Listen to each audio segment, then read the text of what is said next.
Olá, gente. Eu espero que todos estejam bem.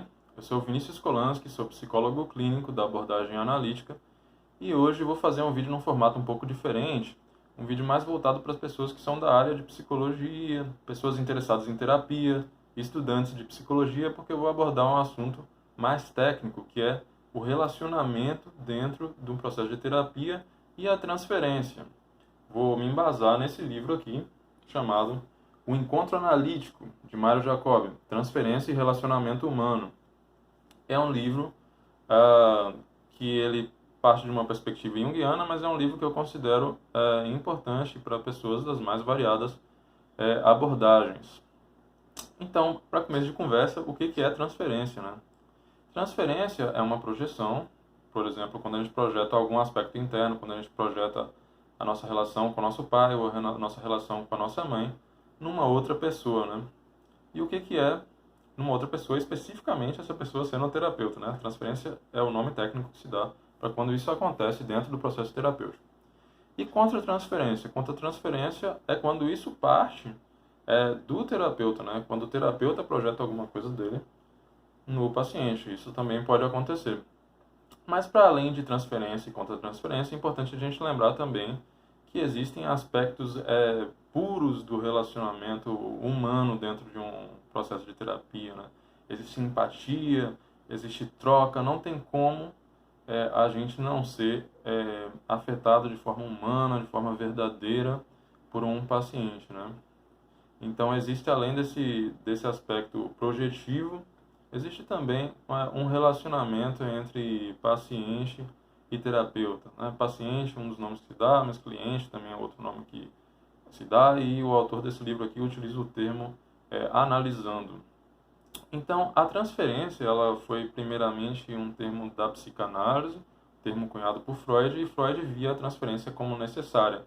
Então, Freud dizia que o paciente, nas suas neuroses do dia a dia, acabava transferindo esses aspectos para o terapeuta. E o Freud deu o nome disso de neurose de transferência. Então, tudo que o paciente tinha de neurose infantil, ele acabava trazendo para análise, projetando isso no analista, e a resolução desses problemas de transferência seria a resolução da própria análise na concepção de Freud. E é por isso que, num momento inicial, a psicanálise ficou mais restrita a atender a histeria, as fobias e a neurose obsessiva. Bom, o Jung, né, que havia sido um colaborador de Freud, depois dissidente, ele acaba desenvolvendo também a transferência para o aspecto do inconsciente coletivo, né, porque o Jung traz essa questão dos arquétipos. Então, a transferência também poderia se dar de uma forma arquetípica. Existe um arquétipo dentro da gente que é o arquétipo do si mesmo. E esse arquétipo está ligado ao desenvolvimento integral de todas as nossas potencialidades. E pode ocorrer uma transferência arquetípica desse tipo. Como, Vinícius? O que seria isso? Bom, para exemplificar essa questão, o autor do livro que a gente está abordando aqui traz um caso de uma paciente de Jung que saiu da sessão com Jung falando: nossa, ele é como um deus. Será que ela estaria aí psicotizando? Será que ela estaria delirando, achando que Jung é Deus? Não, ela usa o termo ele é como um Deus. Então, perceba que aí é uma metáfora, né? E o que ela está trazendo é esse aspecto divino dentro de si mesmo, essa projeção do si mesmo dela, de todo o potencial que ela tem, para uma outra pessoa, né? Uma idealização dessa outra pessoa. É claro que Jung não é um Deus, e talvez, e quiçá, nem como um Deus, né? Então, essa pessoa idealizou o Jung. Seria uma transferência tipicamente arquetípica desse potencial dela.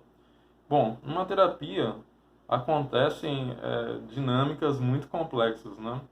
A gente faz um contrato com o paciente, e esse contrato certamente se dá de ego para ego, né? De consciência para consciência. Não, a gente combina aqui, não, vamos fazer um processo terapêutico, você vai me pagar tal valor, eu vou te atender, a gente vai levar um processo terapêutico adiante. Isso se dá de forma muito consciente, mas existem aspectos inconscientes aí envolvidos também, tanto do inconsciente do paciente, quanto do inconsciente do analista. E existe uma troca entre esses inconscientes, né, que foi o que Jung chamou de a participação mística. Mas além dessa participação mística, também existem projeções que podem partir de ambos os lados, que é o que a gente está chamando de transferência. E é muito importante que o terapeuta se conheça bem, né? Que ele tenha feito análise pessoal para saber o que é dele, para saber o que é do paciente, e está fazendo uma análise mais sincera possível.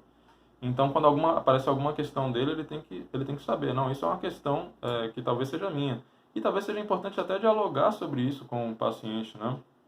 Porque às vezes é uma questão que o paciente suscitou nele, mas que pode estar relacionada também com o complexo do paciente lá, né? A gente vai falar um pouquinho sobre isso.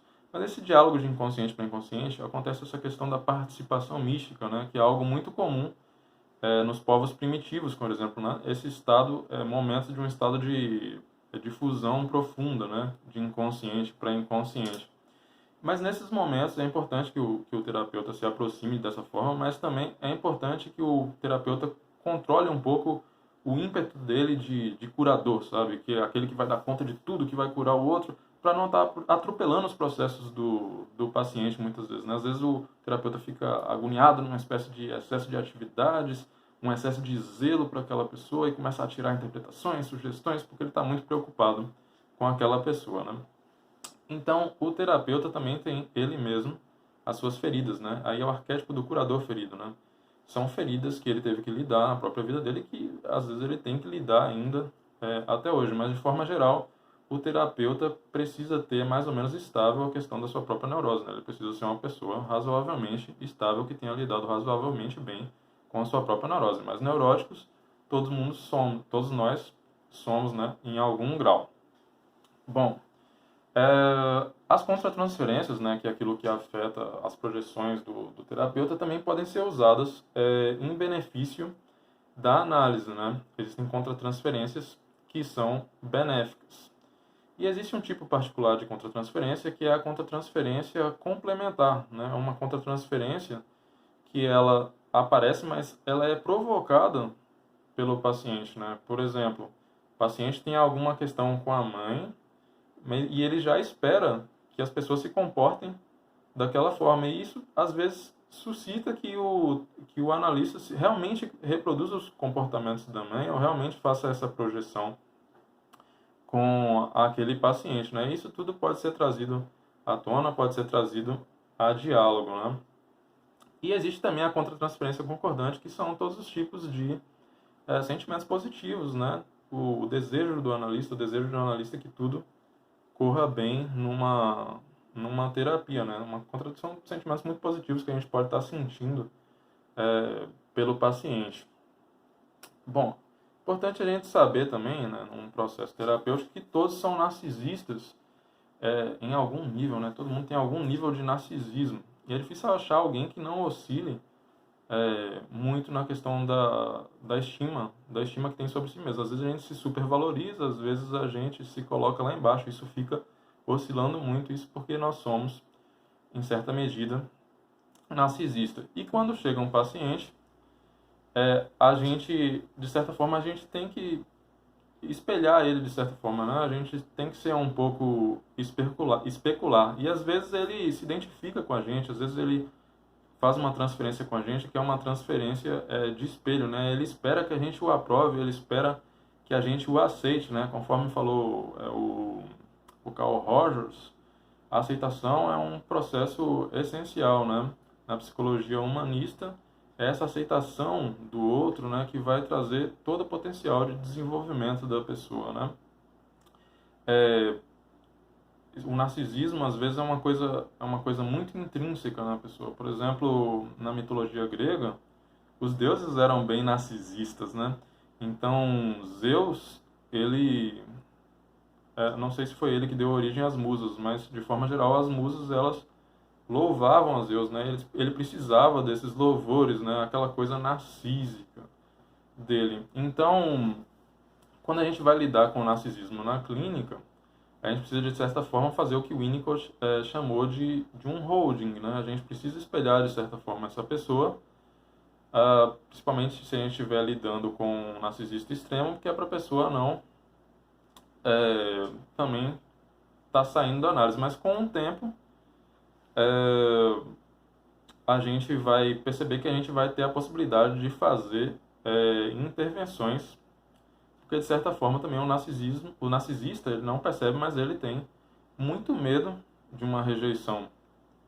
Ele desenvolve às vezes uma onipotência compensatória. Não, eu não preciso de ninguém, eu não preciso de ninguém, mas com o tempo ele vai acabar precisando admitir para si mesmo que aquela relação é importante, que as relações são importantes para ele, que o outro é importante para ele, sem o outro ninguém vai para lugar nenhum. Ninguém vai para lugar nenhum nessa vida, né? Então são certas ilusões que a gente carrega. E aí nessa escala da relação com o terapeuta pode acontecer tanto a desvalorização do analista, muitas vezes o paciente pode desvalorizar o analista, mas também pode acontecer o outro extremo, né, que é o paciente sentir que ele é muito dependente do analista, sentir que ele precisa conversar primeiro com o analista antes de tomar uma decisão. Então, nessas duas escalas, às vezes as pessoas ficam oscilando até irem encontrando aí o caminho do meio.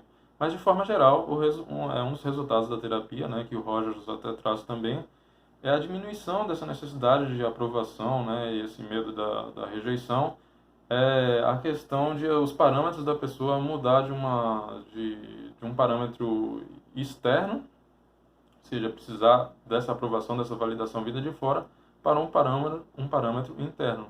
Não, eu tenho que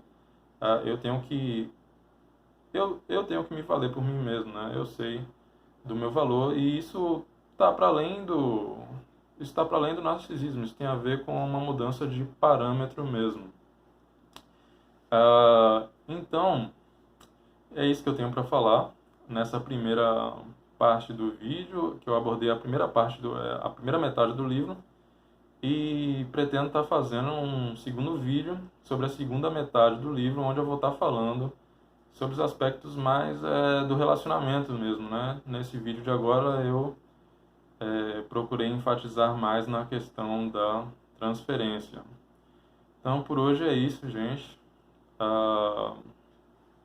Boa sorte a todos nos seus estudos clínicos. Um abraço, pessoal.